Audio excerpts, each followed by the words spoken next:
Muy buenas tardes, les habla Esteban Tapasco y les voy a presentar el tema de la pregunta de la mujer. Antes de entrar en materia, hay que tener en cuenta el concepto de los derechos humanos. Y la evolución del concepto de los derechos humanos se origina entre los juristas de la Escuela de Salamanca del siglo XVI y es extendido por todos los pensadores sociales del siglo XVII y los ilustradores del siglo XVIII. Con las primeras revoluciones liberales fue recogido en textos normativos la Declaración de los Derechos de Virginia en la independencia de Estados Unidos en 1776 y la Declaración de los Derechos del Hombre y del Ciudadano en la Revolución Francesa de 1789. Y en ninguno de estos documentos consideraron a las mujeres o las tuvieron en cuenta.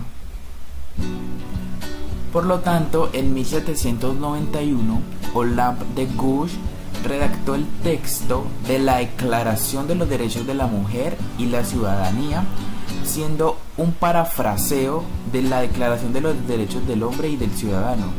Olympe de Gouges denunciaba que la revolución olvidaba a las mujeres en su proyecto de igualdad y libertad, siendo esta declaración uno de los primeros documentos históricos que propone la emancipación femenina en el sentido de la igualdad de derechos.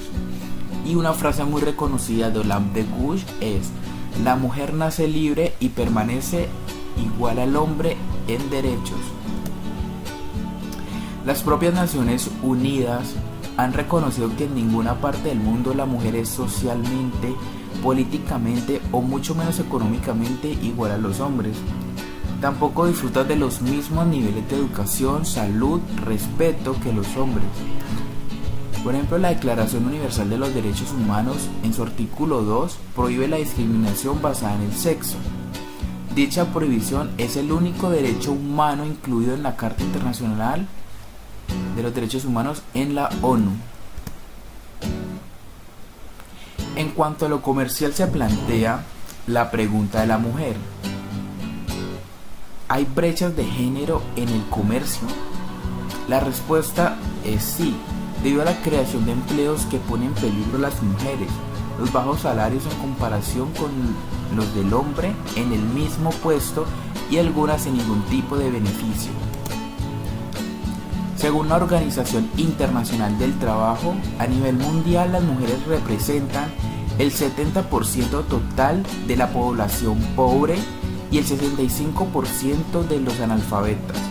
Aunque dedican más tiempo en sus actividades laborales, la remuneración de las mujeres es en promedio 25% inferior a la de los hombres, y la discriminación ocupacional por motivos de sexo siguen siendo un fenómeno importante en todas las regiones del mundo, independientemente de su nivel de desarrollo. En Japón, las mujeres constituyen el 95% de la fuerza laboral en categorías ocupacionales como servicios generales, administrativos o de enfermería en los hospitales, personal de enseñanza parvularia, personal doméstico y servicios de limpieza y personal de locales de entretenimiento. No solo se ofrecen diferentes ocupaciones según el trabajador, sea hombre o mujer, dice Lin Lin, sino que el trabajo de los varones es mejor remunerado y considerado, como por ejemplo la mayoría de los administradores del sistema escolar y de los médicos son hombres, mientras que la mayoría del personal docente y enfermería son mujeres. En Asia Oriental y Suboriental, las mujeres constituyen hasta el 80% de la fuerza de trabajo en las zonas francas de exportación. En América Latina y el Caribe, el 71% de las trabajadoras se concentran en el sector de servicio. Y en Asia y África, la mayoría de las trabajadoras están ocupadas en el sector agrícola, que suelen pagar los salarios más bajos, y más de un tercio de las mujeres empleadas en actividades no agrícolas trabajan en el sector informal. A pesar del predominio de la mano de obra femenina en la agricultura, se ha calculado que las mujeres se benefician apenas del 5% del crédito rural otorgado por los bancos multilaterales. La presencia predominante de las mujeres en la mano de obra del sector informal suele obedecer a que es allí donde se pueden encontrar empleos remunerados con salarios de miseria. Por ejemplo, en la República Dominicana, el 70% de las mujeres ocupadas en el sector informal perciben ingresos por debajo del umbral de la pobreza. El informe de la Organización Internacional del Trabajo hace notar que en todas las regiones del mundo las mujeres cumplen más horas de trabajo que sus compañeros de trabajo varones, pero perciben salarios inferiores a nivel mundial. Sus ingresos solo se sitúan entre el 50 y el 80% de las remuneraciones obtenidas por los hombres. En los países desarrollados, las mujeres trabajan por lo menos 2 horas a la semana más que los hombres, y no es raro que la diferencia llegue hasta 5 o 10 horas. En Australia, Canadá y Alemania, la carga horaria semanal de hombres y mujeres es más o menos igual. En cambio, en Italia, las mujeres trabajan 28% más de horas que los hombres. En Austria, las mujeres trabajan el 12% más. En Francia, el 11%.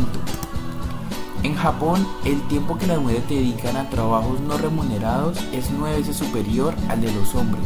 En Kenia, las mujeres ocupan hasta 10 veces más tiempo en labores domésticas que los hombres. Y en la India, las mujeres y las niñas pasan por lo menos 20 horas más que los hombres cumpliendo tareas domésticas. Según el informe, las responsabilidades familiares casi siempre recaen con mayor intensidad en los hombros de las mujeres, incluso de aquel reducido número de trabajadoras que en razón de su educación y sus calificaciones pueden aspirar a ocupar puestos de trabajo de un nivel superior. Según PEI, en América Latina, por ejemplo, la situación de desventaja es mayor para las mujeres en prácticamente todos los indicadores, incluyendo empleo, desempleo e ingresos. A pesar de que ha aumentado la presencia femenina en la actividad económica, las mujeres aún no consiguen eliminar las distancias que las separan de los hombres y siguen enfrentando una mayor carga de trabajo, además de obtener menores beneficios en los sistemas provisionales. Gardner-Lerner señala que las mujeres están subordinadas y explotadas, pero no son todas. Por lo tanto, al introducir la cuestión de género en la historia, se impone como necesario también el análisis de la clase. En otras palabras, la clase y el género forman una encrucijada.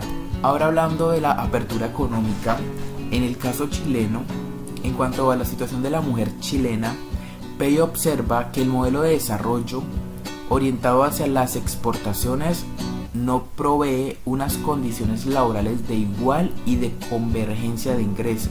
Primero, porque la diferencia salarial de las mujeres promedio se mantuvo en un 25% inferior a los hombres. Segundo, porque con la apertura del empleo, la mujer chilena se concentró en empleos de baja calificación, con un 5.6% en agricultura, 9.1% en textiles y vestuarios, 18.5% en comercio al por menor, 23.3% en servicios personales y de hogares. Y en tercer lugar, la mujer se mantuvo afectada en mayor medida por aspectos como la irregularidad contractual, la flexibilidad laboral, el aumento de las enfermedades laborales, la exclusión de la negociación colectiva y la violencia intrafamiliar. Por último, PEI argumenta que la sobreexplotación de los recursos naturales basada en una mayor productividad no se tradujo en Chile en un aumento del empleo, sino en una mayor exigencia de la fuerza laboral, hecho que se expresó en el alargamiento de las jornadas laborales y la extensión del trabajo.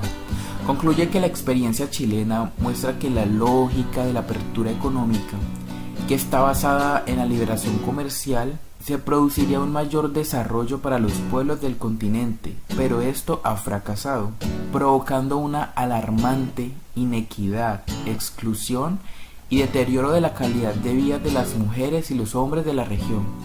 El caso mexicano sobre la apertura económica es que en México ocurrió algo similar al caso chileno, y a partir del proceso de la apertura iniciada a mediados de la década de los 80, mediante la firma de 2 acuerdos comerciales que abarcaron 33 países y dentro del cual se destacó el Tratado de Libre Comercio de América del Norte, TLCAM, firmado en el 94 con Estados Unidos y Canadá, México logró en menos de una década modificar por completo su estructura productiva, enfocándose en el sector exportador y dejando a un lado la industria y la producción nacional, y con el TLCAN México pasó de exportar 51.900 millones de dólares en el 94 a 160.700 millones de dólares en el 2002, un incremento que sin embargo no repercutió positivamente en el crónico estancamiento de la economía mexicana, según Bedensky. en el 2005. Luego de 20 años de intensa liberación económica, los resultados han sido muy pobres y aislados en materia de creación de empleos totales y femeninos.